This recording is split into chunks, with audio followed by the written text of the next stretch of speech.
میں سلیم خان آپ کے سامنے اسد اللہ شریف کا افسانہ رم پیش کر رہا ہوں. امید کرتا ہوں پسند آئے گا.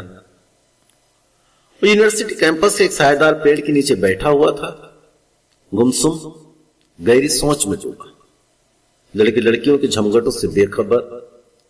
جب ایک مانوس خوشبو اس کے نتنوں سے ٹکرائی تو مڑ کر دیکھا شیلا کھڑی تھی. اپنی کتابیں نیچے ڈال کر وہ بھی اس کے قریب بیٹھ گیا. بڑے گمسم نظر آ رہے. وہ پوچھنے لگی، ہاں کچھ بھی تو نہیں. وہ مسکرا کر بولا. وہ جانتا تھا شیلا ریسرچ اسکالر ہے، اس کے سوالات تجسس سے بھرے ہوئے ہوتے ہیں.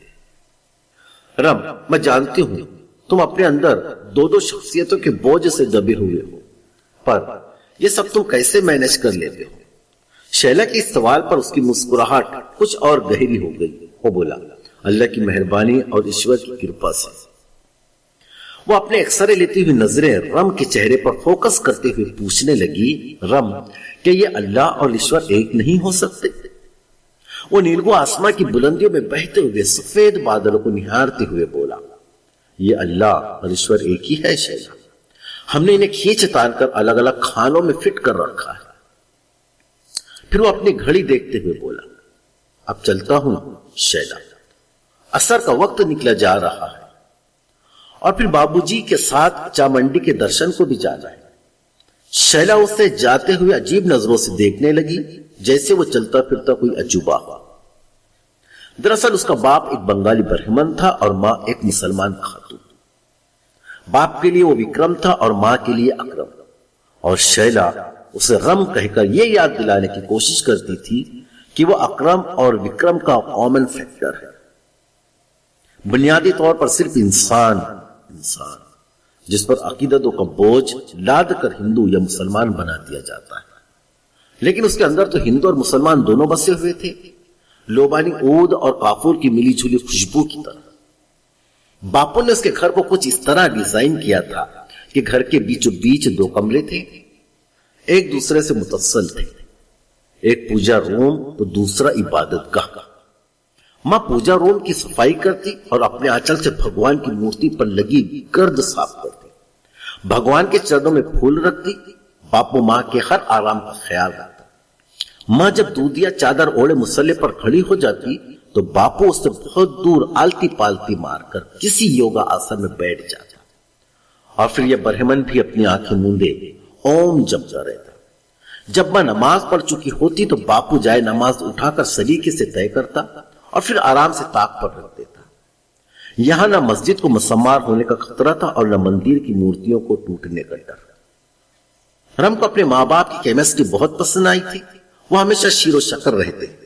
رم کو ایسا لگتا تھا کہ وہ ایک دوسرے کے لیے ہی بنے ہیں، ورنہ کیا مجال تھی کہ ان کے مختلف عقائد، تہذیب، کلچر، آچار و چار کا ایک چھوٹا سا بال بھی ان کے رشتے کے صاف و شفاف شیشے میں آ جائے.